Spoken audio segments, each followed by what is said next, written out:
Real Country 1430 AM and 107.3 FM WRDN. I'm Brian Winnekins, and joining us today is Dr. Gary Schmitz. He is with BASF, and we had a chance to talk with Gary during the NAFB convention, and we'd like to say thank you to our convention sponsors, including BASF Credenz Seeds, the Wisconsin Corn Growers Association, the Wisconsin Farmers Union, Annabis Silo, and Compeer Financial. And Gary is the Midwest Regional Technical Services Manager, and we're going to talk a little bit about some of the new registration of Agenia herbicide. And Gary, thank you for joining us. And that was kind of a big deal, wasn't it? Well, yes, it was a really big deal, and especially a big deal for the growers. We had received just a couple of weeks ago the Agenia herbicide registration from the EPA, and this brings back a new tool that growers can use to manage glyphosate-resistant weeds in their soybeans. I know that there was a lot of concern when that was, EPA had been ordered to take the registration away. And, last year, now, of course, with 2020, we got the pandemic, might as well just throw this in too. So it was kind of a messed up situation. Yeah. Well, obviously the new registration is for 5 years for Agenia herbicide, and we've worked with the EPA to address the concerns that the Ninth Circuit Court had. And so with the new label, we have some enhancements to the label that will help further reduce off-target movement. Just a few of those would be that we've streamlined the label to make it a little more simple. It is now only for dicamba-tolerant soybeans and dicamba-tolerant cotton. No longer do we have the conventional crops, the non-crop uses in there. There is a cutoff date, a national cutoff date.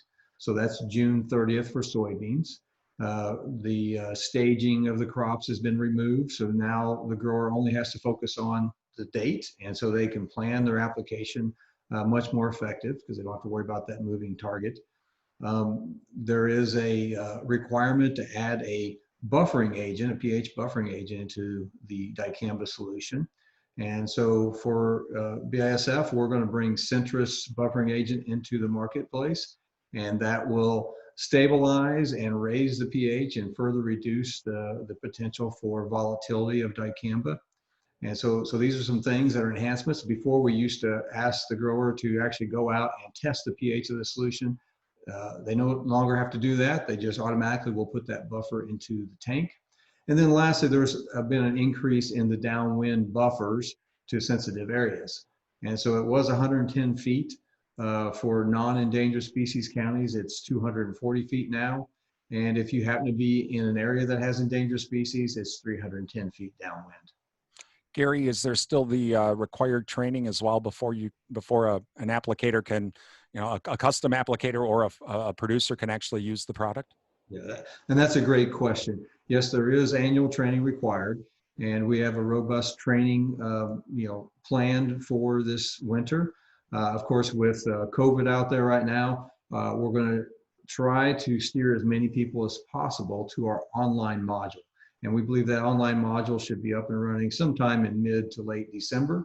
So applicators can go straight there. We will also have some live webinars. If people, prefer to have a live, training, we'll have some live webinars that they can attend. And probably in a few cases, we'll actually do some face-to-face. But of course, with COVID out there, it would have to limit the size of those meetings and, do all the social distancing and things that are required. So we would prefer, just for the safety of the applicator and the BASF rep, to do as much as we can online.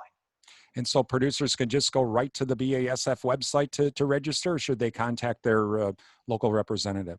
No, well, they can do either one, but probably the easiest would go to our website, ingeniastewardship.com. And once they could get the module, or they can look for some of the live webinars that we have there. And of course, they can talk to their local BASF rep if they're familiar with them too on some opportunities there for training. That's Dr. Gary Schmitz. He's the Midwest Regional Technical Services Manager for BASF.